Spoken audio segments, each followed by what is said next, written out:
Doctor Bhimrao Ambedkar versus BN Rao. Gwalior Chambal इस समय सुलग रहा है जातिगत राजनीति को लेकर। हमारे साथ हैं कमलेश चौबे, हमारे सहयोगी हैं, जानने की कोशिश करते हैं। कमलेश जी, कैसे देखते हैं ये पूरा? अगर हम बात करें वर्तमान में, तो ग्वालियर अंचल में इस समय राजनीति पर कम और ये बीएन राव और डॉक्टर अंबेडकर पर ज्यादा इस समय विवाद हो रहा है, तो कैसे पूरे घटनाक्रम को देखा जाए तो कैसे देखते हैं? अरविंद जी, एक कहानी से व्यस्त चर्चा की शुरुआत करूंगा। हाँ। 1962 का जो भारत चीन युद्ध हुआ और हम चीन के हाथों पराजित हुए, शर्मनाक पराजय हुई हमारी। संसद में जब बहस चल रही थी तो नेहरू निशाने पर थे विपक्ष के। एक सांसद थे, नाम अवतार त्यागी, समाजवादी सांसद थे, और उन्होंने नेहरू की कड़ी आलोचना की। जब नेहरू की आलोचना कर रहे थे कि देश नेहरू आपको माफ नहीं करेगा, आपने भारत माता का मस्तक झुका दिया, तो एक कांग्रेस सांसदों ने कहा कि नेहरू को भगवान मानती है इस देश की जनता, आपके कहने से नेहरू की गरिमा नहीं घटेगी। तो उन्होंने कहा कि मैं गांव से हूँ, गांव में जब किसी की लाल लंगोट, फटी लंगोट का कपड़ा उड़ के किसी बबूल के सूखी पेड़ में अटक जाता है तो कुछ दिन बाद लोग उसकी पूजा करने लगते हैं, फिर वो उनके सिर बोलने लगता है वो देवता। लेकिन एक दिन ऐसा आता है कि वो लंगोट का कपड़ा उड़ जाता है और लोगों को सच्चाई का पता चल जाता है। यहाँ मैं किसी की आलोचना नहीं कर रहा हूँ। उन्होंने कहा कि देख लेना, आज आने वाली जो पीढ़ियाँ हैं वो नेहरू को गाली देंगी। अब नेहरू महान थे, इसमें कोई नहीं, लेकिन आज आप देखो तो कश्मीर विवाद के लिए हो या कि चीन से पराजय के तमाम मुद्दों पर आज नेहरू की एक पीढ़ी आ गई है जो खुलकर आलोचना करने लगी, नेहरू पर विमर्श होने लगा है। नेहरू का सिर्फ सकारात्मक पक्ष नहीं देखा जाता है।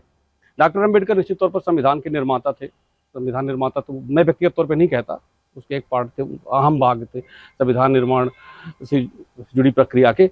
लेकिन ऐसा अब वो दौर नहीं रहा है कि जो आपको पढ़ा दिया गया लोग उसी पर विचार करेंगे। विमर्श का दौर चल रहा है। बीएन राव के योगदान को भी नकारा। सवाल सबसे बड़ा यही है कि जो दलित वर्ग है कहीं ना कहीं रोटियां सेकने की कोशिश कर रहा है, जैसा कि हमें प्रतीत होता है। बीएन राव का जो बलिदान लोग याद नहीं करते, इसके साथ साथ चाहे राजेंद्र प्रसाद जी हो या कि बहुत सारे नाम हैं जो संविधान निर्माण में उन्होंने पूरा योगदान दिया है, लेकिन एक ही नाम निकल कर आता है, डॉक्टर भीमराव अंबेडकर। डॉक्टर भीमराव अम्बेडकर, ये वोट बैंक की राजनीति है। देश में दलित वोट एकजुट हुआ, खासकर आपने देखा होगा मंडल का मंडल, जो 90 के दौर में जो मंडल नाम का मंडल की राजनीति शुरू हुई, जो अच्छी बात भी, देश की राजनीतिक चेतना का उदय हुआ। जो दबा कुचला वर्ग था वो अपने राजनीतिक अधिकारों के प्रति जागृत हुआ।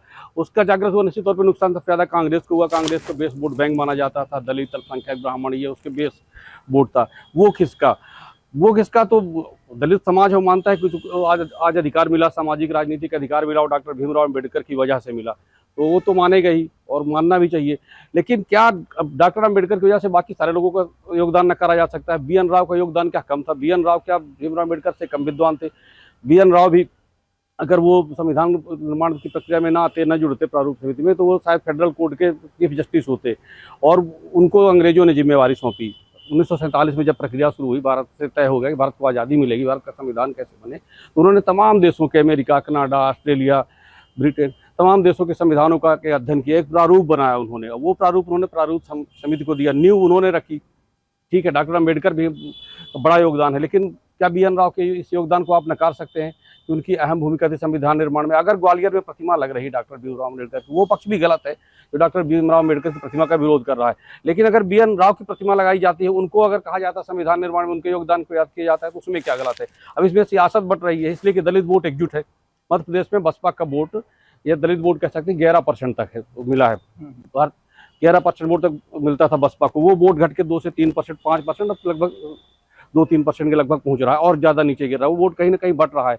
वो वोट चला गया भारतीय जनता पार्टी की, और जो मोदी सरकार की फ्लैगशिप योजनाएं थी, पीएम आवास और तमाम मुफ्त अनाज जैसी तमाम योजनाएं, उनकी वजह से वो वोट चला गया भाजपा की तरफ से। अब उस वोट की खींचतान मची है।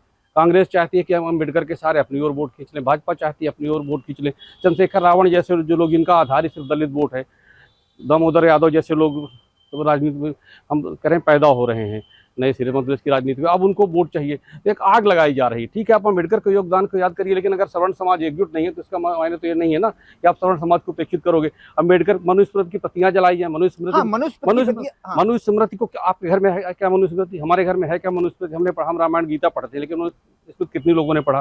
क्या मनुस्मृति को सनातन समाज ने पूर्ण रूप से स्वीकार कर लिया? मनुस्मृति में तो ये भी लिखा है ना कि तृणास्तु पूज्यन्ते रमन्ते तत्र देवता। तो आज जब मनुस्मृति जलाते हो तो ये सकारात्मक पक्ष तो भूल जाते हो ना कि उसमें नारी के सम्मान की और इस तरह की कितनी अच्छी समाज के सुधार की दिशा में बातें कही गई हैं। तो आप मनुस्मृति जला सकते हो, उसको सनातन का ग्रंथ कह के आप मनुवाद के ना मनु की आलोचना कर सकते हो। तो लेकिन अगर आप भीमराव अम्बेडकर की प्रतिमा कर दो, पर भी कोई टिप्पणी कर दो तो आप देशद्रोही साबित हो जाते हो। तो ये कहीं ना कहीं एक तरफा राजनीति है और इसका खामियाजा भोगना पड़ेगा। ऐसा नहीं है कि ठीक है अंबेडकर किस जाति के थे, उनने शादी सुना है कि अम्बेडकर निश्चित तौर दलित जाति के थे, महार जाति के थे, इसमें कोई दो राय नहीं कि उनके साथ बहुत भेदभाव हुआ। और जैसे गांधी जी से एक छोटा सा भेदभाव हुआ दक्षिण अफ्रीका में, उनको अश्वेत होने गया, ट्रेन से उतार दिया गया, उन्होंने संकल्प लिया कि हम अंग्रेज सत्ता को मिटाकर इस भेदभाव को मिटाएंगे। और वो आंदोलन हमारा जो तेजी पे बढ़ा, उनका संग्राम आंदोलन का गांधी जी को संकल्प की वजह से। डॉक्टर अम्बेडकर ने भी बहुत यातना झेली, हालांकि वो उस वर्ग से, अंग्रेजों के ज़माने में उनके पिताजी महू में सेना के अधिकारी थे, उन्होंने अच्छे स्कूलों में पढ़ाई की, लेकिन उस दौरान उन्होंने देखा कि दलितों के साथ कितना भेदभाव किया जाता है। डॉक्टर अम्बेडकर ने लड़ाई लड़ी, लेकिन डॉक्टर अम्बेडकर उनका पीड़ित थे, शोषित, ऐसा तो आप नहीं कह सकते हो। डॉक्टर अम्बेडकर ने ब्रिटेन में पढ़ाई की, पढ़ाया किसने? उनको बड़ौदा के महाराजा ने पढ़ाया। अम्बेडकर सरनेम उनको एक ब्राह्मण ने दिया, उनकी पढ़ाई का खर्च सवर्ण उठाता है, उनको सरनेम अपना एक ब्राह्मण देता है। डॉक्टर अम्बेडकर ने ब्राह्मण से शादी की। डॉक्टर अम्बेडकर की 4 बहनें थी, वो ब्राह्मण को ब्याही गई। डॉक्टर अम्बेडकर को अगर आप कह सकते हो सनातन के द्रोही, तो जो बौद्ध धर्म है सनातन का ही तो एक भाग है। बौद्ध धर्म का सनातन से पूरी तरह अलग है। अगर वो सनातन के विरोधी होते तो इस्लाम ग्रहण कर सकते थे। तो डॉक्टर अम्बेडकर के नाम पे आप पूरे सनातन समाज को गाली दो, जो सिद्धांत खुद नहीं मानते थे डॉक्टर अम्बेडकर, उसकी आप दुहाई दे तो गलत है ना। और वोट बैंक की राजनीति के चलते आप एक तरफा कार्रवाई कर रहे हो। मनुस्मृति की प्रतियां कोई जला रहा है, अनिल मिश्रा को माँ बहन की अगर कोई गालियां बक रहा है, BN राव को गालियां बक रहा है, तो उसके प्रति आप साफ्ट हो जाओ।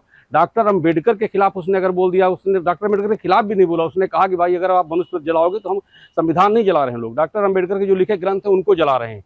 तो अगर उस पर आप देशद्रोही मान लोगे, उनको समाजद्रोही मान लोगे, ये वोट बैंक की राजनीति बड़ी घातक है। और जो सरकारें उनको लगता है कि सिर्फ दलित वोट एकजुट है और सवर्ण समाज एकजुट नहीं है, ऐसा नहीं है। अगर सवर्ण समाज ने यूपी में देखा, तमाम क्षत्रिय समाज की बैठकें हुई, उनको लगा अन्याय हो रहा है, ब्राह्मण समाज की बैठकें हुई, घुटने पे आ गई वहाँ पर भारतीय जनता पार्टी सरकार। तो ठीक है, आज अगर आप डर गए भीम आर्मी के आंदोलन से, आप अनिल मिश्रा को गिरफ्तार करो, मुकदमे ला दो, कल अगर सवर्ण समाज उतर आया सड़कों पर, तो क्या इसका खामियाजा नहीं होगा? बेस वोट बैंक तो वही है ना, सवर्ण ही है, चाहे भाजपा हो या कांग्रेस। उसको नकार के, उसको नज़रअंदाज करके आप आगे बढ़ सकते हो। शिवराज सिंह चौहान का एक बयान माई के लाल आरक्षण नहीं हटा सकता। आप चले गए अजाक्स के सम्मेलन में, उसका क्या परिणाम हुआ 2018 में? क्या 2018 का चुनाव जो भाजपा हारी सिर्फ दलित वोटों की नाराजगी से हारी? बिंद, चंबल, बुंदेलखंड में क्या सवर्ण दूर नहीं हुआ? तो ये जो आग जलाई यार, इसकी जद में सब आएंगे। और निश्चित तौर पे भेदभावपूर्ण रवैया अपना रही है सरकार, इससे आप नकार नहीं। सवाल यही है कि BN राव हों या बहुत सारे ऐसे लोग थे उस पर, जब ये संविधान बनाया गया तो लोग किसी और को याद ही नहीं करते हैं। तो पूरी राजनीति कह सकते हैं कि अंबेडकर को लेकर हो रही है, और ये जातिगत राजनीति के साथ साथ कहीं ना कहीं ये वोट बैंक की राजनीति इसे कहा जा सकता है क्या? मैंने कहा ना, टोटल वोट बैंक की राजनीति। दलित वोटों का इतना भय है, दलित वोट अगर हमसे बिछड़ जाएगा तो क्या होगा? दलित वोट आधार है। आप देखिए, एक IAS है, सरेआम कहता है ब्राह्मण की बेटियों की मांग करता है। अगर किसी सवर्ण ने बात कह दी होती, हाँ, तो मुकदमा पंजीबद्ध तो क्या होता? कोई आप कल्पना कर सकते हो, कोई सवर्ण अधिकारी या सवर्ण नेता इस तरह का बयान दिया होता तो क्या होता? आप डर रहे हो इसलिए कि सवर्ण वोट एकजुट नहीं है। सवर्ण की जो अति जागरूकता वगैरह अति जागरूकता है कि हम देश हित के लिए, सनातन के नाम पर हम एकजुट रहेंगे, बटे ना, तो उसका भी कष्ट झेलना पड़ता है। वो कोई हमें भी कह सकता है कि आप सनातन सवर्ण इस तरह बोल रहे हो, लेकिन वो उपद्रव होता है, थाने फूंक दिए जाते हैं। हमने देखा कि एट्रोसिटी को लेकर कितना बवाल हुआ, लास्ट में गोलियां पुलिस को चलानी पड़ी, लेकिन आपने देखा भोपाल में किस तरह का उपद्रव होता रहा, इसलिए आपने उनको नहीं रोका कि हमारा वोट बैंक रूठ जाएगा। वही ग्वालियर में हुआ। अगर आप ग्वालियर में दोनों पक्षों पे बराबर की कार्रवाई करते तो स्थिति क्यों बढ़ती? अगर आप अनिल मिश्रा को गिरफ्तार कर सकते हो तो आप उनके नेताओं को भी गिरफ्तार कर सकते। 2 दिन पहले चंद्रशेखर रावण आए, वो भी तो बोल रहे हैं, उन पर आप आँच नहीं आने दे रहे हैं, वो कुछ भी बोल के चले जाएं। लेकिन अगर एक वर्ग बोलता है तो सारी कानूनी प्रक्रिया, सारा रोष, आपका सरकारी रोष उन पर उतर रहा है। और देखिए, मोहन यादव संघ से जुड़े हैं और उनकी सशक्त छवि मानी जाती थी, लेकिन सवर्ण समाज निशाने पे ले रहा, उनको भी लेने लगा, कहने लगा है तो वोट बैंक की राजनीति के लिए पक्षपात कर रहे हैं। इसके परिणाम क्या निकलने वाले हैं? अगर ये ऐसे ही चलता रहा तो निश्चित तौर पे जिस तरीके से 2018 में हुआ था कि एक बयान कहीं ना कहीं भाजपा को सत्ता से बेदखल कर दिया था, तो क्या लगता है कि अगर चूंकि ये राजनीति अगर वहां से निकलती है और सवर्ण समाज के साथ ऐसा होता है, और ये कहीं ना कहीं अंबेडकर के नाम पर जिस तरीके से जातिगत राजनीति कर रहे हैं, वोट बैंक की राजनीति यहाँ पर हो रही है, तो उसके परिणाम क्या, दूरगामी परिणाम? दोहरा नुकसान भाजपा को झेलना पड़ता है। आपने देखा कि पिछली बार भी तीसरा मोर्चा बनाने की मध्य प्रदेश में कोशिश हुई थी, उसमें समाजवादी पार्टी थी, गोंडवाना गणतंत्र पार्टी थी, चंद्रशेखर आजाद की समाजवादी पार्टी थी, एक गुट बन रहा था। उस समय प्रीतम लोधी जैसे लोग भी थे, तमाम OBC नेता। OBC मोर्चा इनका था कि दलित, OBC और मुस्लिम इनका एक गठजोड़ बने, तीसरे मोर्चे की तैयारी थी, वो मोर्चा बन नहीं पाया।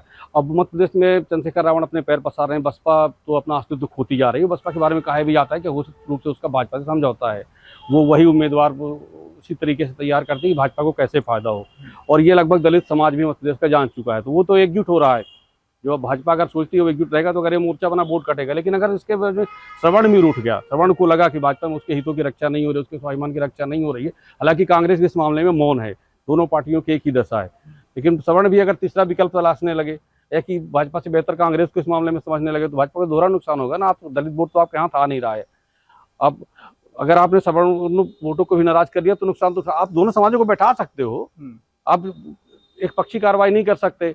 आपने अगर IAS वर्मा पर कार्रवाई कर दी होती है अनिल मिश्रा के पहले, हाँ। और दोनों पे कर दी होती है, अनिल मिश्रा पे कर देते और IAS वर्मा पर भी, संतोष वर्मा पर भी कर देते, एक अच्छा संदेश जाता कि नहीं सरकार सख्त उन्माद नहीं फैलाने दे रही, जातीय विद्वेष फैलाने वालों पर कार्रवाई कर रही है। लेकिन संतोष शर्मा पर आप तब कार्रवाई करते हो जब दिल्ली वहाँ के भाजपा के तमाम जो अभी भी कोई कार्रवाई नहीं हुई, जबकि उसकी IAS की सारी डिग्रियां फर्जी है। ये भ्रम फैलाया जा रहा है कि मोहन यादव ने कार्रवाई की है। तमाम आपने देखा होगा कि यहाँ सवर्ण समाज ने आंदोलन का ऐलान कर रखा था और तमाम जो मध्य प्रदेश के भाजपा सांसद हैं और नेता सुरेश पचौरी समेत पूरे भाजपा सांसद ब्राह्मण सांसद दिल्ली पहुंचे, और जो दिल्ली से दबाव आया तो दिल्ली के दबाव में एक कार्रवाई कर दी गई, लेकिन सॉफ्ट कॉर्नर है मोहन यादव का। आप अगर गिरफ्तार करवा सकते हो अनिल मिश्रा को, सवर्ण समाज के लोगों को, तो आपको वहां भी तो एक संकेत देना चाहिए। क्या लगता है आपको, ये दलित समाज से डर रहे हैं क्या? सवर्ण समाज से भाजपा को या सरकार को बिल्कुल भी डर नहीं है? सवर्ण समाज को अपना परंपरागत वोटर मान लिया है भारतीय जनता पार्टी ने। उसको लगता है कि हिंदुत्व के नाम पे, राष्ट्रवाद के नाम पे वो हमसे कट ही नहीं सकता, लेकिन उसको लगता है कि दलित वोट है वो कट जाएगा, अगर अम्बेडकर का अपमान हुआ तो कट जाएगा। आपने देखा सब 2024 में सीटें क्यों बदल गई, मनुस्मृति जलाई गई तब कुछ नहीं, परवाह ही नहीं। देखा आपने, एक नैरेटिव फैला दिया गया, संविधान बदल जाएगा, 400 सीटें आई तो भारतीय जनता पार्टी संविधान बदल देगी, 330 से 240 सीटों पर भाजपा आ गई, अयोध्या जैसी सीटें हार गई, तो ये डर तो है ना। दलित वोट एकजुट हो जाता है, इनको लग रहा है कि अगर संविधान पे खतरे के नाम पर एकजुट हो सकता है, उसको लगेगा कि हमारे आराध्य बाबा साहब अम्बेडकर का अपमान हो रहा तो वो हम पे चिटक जाएगा, ये डर है। लेकिन इस बात के बिल्कुल डर नहीं है सरकार को कि सवर्ण भी हमसे एकजुट हो जाएगा। उसको लगता है ये तो बुद्धिजीवी वर्ग है, ये सनातन के नाम पे वोट देगा, हमें हिंदुत्व के नाम पे देगा, राम मंदिर के नाम पर वोट दे देगा, तो एक बहुआ जैसा मान लिया गया सवर्ण को। और सवर्ण आंदोलन भी नहीं उठता। आपने देखा ग्वालियर में आंदोलन उठा, लेकिन ग्वालियर के बाहर यह आंदोलन अभी तमाम सोशल मीडिया पे चर्चा हो जाएगा, मिश्रा के समर्थन में लोग उतरेंगे, लेकिन उस तरह सवर्ण समाज के लोग उतर नहीं रहे। एक होने का कारण क्या है? क्या शिक्षा की कमी मानते हैं, या कहीं ना कहीं ये लगता है कि जो बाहर से लोग आते हैं और जो दलितों को एकजुट करने के लिए कहीं ना कहीं ऐसी कुछ चाल फेंक देते हैं कि दलित सारा एकजुट हो जाता है? इसमें कोई दो राय नहीं कि हमारा दलित समाज उपेक्षित रहा है, उसके साथ राजनीतिक भेदभाव उपेक्षित रहा, ठीक है, लेकिन आज तो उपेक्षित नहीं है ना। नहीं, तो आज ये पक्षपात क्यों हो रहा है भैया? सरकारें क्यों आज उसके मन में जो एक धारणा तो है ना कि हम समाज की मूल धारा में आज भी नहीं है, हमारे महापुरुषों का सम्मान नहीं होता, हमारा सरकारी नौकरियों में उतना स्थान नहीं है, हमारी आर्थिक क्षेत्र में हमारी उतनी भागीदारी नहीं, इसकी बात को हम पूरी तरह से नकार भी नहीं सकते। लेकिन एक प्रक्रिया के तहत होगा ना, आरक्षण तो आपको मिल रहा है, आपको राजनीतिक भागीदारी मिल रही है, शिक्षा मिल रही है, आरक्षण मिल रहा है, इलाज मिल रहा है। आप हिंसा के सहारे तो नहीं बढ़ सकते ना, और फिर आप रूढ़िवादी बन जाओ कि अम्बेडकर महान है, लेकिन BN राव को आप गालियां बकोगे। आप मानोगे किसी अकेले भीमराव अम्बेडकर ने संविधान लिख दिया, आपको BN राव के नाम पर आपत्ति, आपको डॉक्टर राजेंद्र प्रसाद के नाम पर आपत्ति होने लगेगी। अगर आप BN राव को गाली देते हो अंग्रेजों के गुलाम, तो भीमराव अम्बेडकर कौन थे? भीमराव अम्बेडकर भी तो अंग्रेजों के चाकर रहे, कह सकते हैं प्रशासनिक सेवा में रहे, लेकिन अगर सवर्ण समाज भी तो कह सकता है ना, भीमराव अम्बेडकर भी तो अंग्रेजों के चाकर रहे, उन्होंने भी संविधान लिखा। BN राव ने भी संविधान का प्रारूप तैयार किया, जो नींव डाली संविधान की तो BN राव ने डाली, अंग्रेजों ने उनको नियुक्त किया, नेहरू की उनको समय थी, उन्होंने तमाम अध्ययन किया तमाम देशों के। आजादी की लड़ाई में क्या डॉक्टर अम्बेडकर का कोई योगदान रहा? अब डॉक्टर अम्बेडकर का योगदान कैसे कह सकते? डॉक्टर अम्बेडकर अंग्रेजों के साथ रहे, अंग्रेजों के अधिकारी थे, और ठीक है अम्बेडकर का देश के लिए बड़ा योगदान था, जो सामाजिक सुधार थे अंग्रेजों के जमाने में, दलितों के हित के लिए जो उन्होंने मांग उठाई, उसको आज़ादी की लड़ाई से तो हम नहीं जोड़ सकते, लेकिन उन्होंने अंग्रेजों के साथ रहते हुए, अंग्रेज अफसर रहते हुए भी उन्होंने दलित समाज के लिए आवाज़ उठाई, उनको अधिकार दिलवाए। उसको भी एक तरह से आज़ादी ही कह सकते हैं आप, कि सामाजिक आज़ादी के लिए लड़ाई उन्होंने लड़ी, और बिल्कुल ही नकारा जा सकता। बहुत खुल की लड़ाई नहीं लड़ी, मतलब कह सकते हैं जिस तरीके से नेहरू ने या ये पटेल ने या महात्मा गांधी ने जिस तरीके से आंदोलन किया, मेरी राय से तो बिल्कुल एक भी बयान हमने कभी नहीं सुना कि डॉक्टर अम्बेडकर ने कहा हो कि अंग्रेजों भारत छोड़ो। अंग्रेजों के अफसर थे वो, अंग्रेजी शासन में थे, कैसे कहेंगे? ये भी ठीक है, अंग्रेजों का दबाव तो रहा होगा उनके ऊपर। अंग्रेजों का तो बहुत सारे लोग थे जो अंग्रेजों के साथ थे और वो उस व्यवस्था के साथ थे। भाई तो राजनीति कहाँ जाएगी? एक आपसे अंतिम सवाल है हमारा कि जो ग्वालियर चंबल अंचल, चूंकि पूरा सवर्णों का क्षेत्र है, वहाँ जो कह सकते हैं कि लोग सवर्ण ज्यादा भी हैं और निश्चित तौर पे कहेंगे कि वो संपन्न भी हैं। सियासत खत्म नहीं होगी, सियासत चलती रहेगी, सरकार के ऊपर है कि उसको कैसे नियंत्रित करती है। और आप तो देख लीजिए कि मध्य प्रदेश में तीसरा मोर्चा बनाने की कोशिश होगी। चंद्रशेखर रावण जो है वो अपना राजनीतिक विस्तार कर रहे हैं अपने दल का, और जो दलित राजनीति का बड़ा, जैसे BSP 11 विधायक चुने गए मध्य प्रदेश में, 11 तक विधायक चुने गए हैं BSP के, और 12% के लगभग वोट पहुंचा है बीएसपी का, और वो बिखर गया सने सने अच्छा, कर गया। और आपने देखा कि चंबल से ही विंध्य और चंबल सबसे ज्यादा जो पूरा यूपी से लगा बेल्ट है, वहाँ पर जातिगत समीकरणों का व्यापक प्रभाव दिखता है। तो ये चाहेंगे, रीवा संभाग और जो सतना रीवा में संभाग हो गया और आपका, चंबल संभाग हो गया, चंबल, जातिगत पूरा समीकरण यहाँ ग्वालियर पर। चंबल बिंद यूपी से लगा जितना पूरा इलाका है, वहाँ जातिगत समीकरणों का बहुत असर दिखता है। हाँ। और जो बसपा का वोट बैंक है जो बिखर गया, उसको पाने की कोशिश है। आपने देखा कि कल जो चंद्रशेखर रावण आए 2 दिन पहले भोपाल आए, उनका फोकस दलितों से ज्यादा ओबीसी पे रहा। उन्होंने कहा कि काशीराम जी ने जिस तरह ओबीसी को समर्थन दिया, उसके बाद इसमें 3 सांसद हुए बसपा से, उन्होंने नाम गिना सुखलाल पटेल, बुद्धसेन पटेल और भीम सिंह पटेल का। उन्होंने कहा कि अगर आज भी दलित और वो समाज इकट्ठा हो जाए, ओबीसी समाज इकट्ठा हो जाए, तो अपनी राजनीतिक मजबूती स्थिति में फिर से आ सकता है। तो ये राजनीति आगे बढ़ेगी और हमें लगता है कि जो अगले चुनाव होंगे, एक तीसरा मोर्चा बनाने की कोशिश होगी। वो मोर्चा कितना सफल होता है ये देखने लायक होगा, आने वाला समय तय करेगा। हाँ, हमारे साथ थे हमारे सहयोगी कमलेश चौबे, जो हमारे यहाँ डेस्क का पूरा इंचार्ज है, यहाँ पर पूरा इन्हीं की देखरेख में सारी खबरें जाती हैं। इनका एक सटीक सा कहना है कि डॉक्टर अंबेडकर ने दलितों के लिए बहुत काम किया है, लेकिन उन्होंने ये कभी नहीं कहा कि BN राव हों, चाहे बहुत सारे ऐसे लोग थे जिन्होंने संविधान को संविधान निर्माण में, संविधान लिखने में बहुत एक महती भूमिका की है। एक तरफ मनुस्मृतियां जलाई जा रही हैं, वो डॉक्टर अंबेडकर ने कभी नहीं कहा। और तो वहीं डॉक्टर अंबेडकर खुद उन्होंने शादी ब्राह्मणों में की थी, उनकी बहनों ने शादी ब्राह्मणों में की थी, लेकिन कहीं ना कहीं जातिगत राजनीति को लेकर जिस तरीके से बवाल यहाँ पर मचाए जा रहे हैं, उसका खामियाजा आने वाले समय में सरकार को भुगतना पड़ सकता है। क्योंकि 2018 में एक बयान से सरकार चली गई थी और इसका असर साफ तौर पर यह हुआ था कि सरकार जो भाजपा को सत्ता से बेदखल होना पड़ा था। हम आपसे भी उम्मीद करते हैं कि डॉक्टर अंबेडकर महान थे, ठीक है, लेकिन और उनके साथ जो सहयोगी थे उनकी भी जो संविधान निर्माण में थे, तो उनकी भी योगदान को नकारा नहीं जा सकता है। अंबेडकर के नाम पर ज्यादा राजनीति नहीं होनी चाहिए।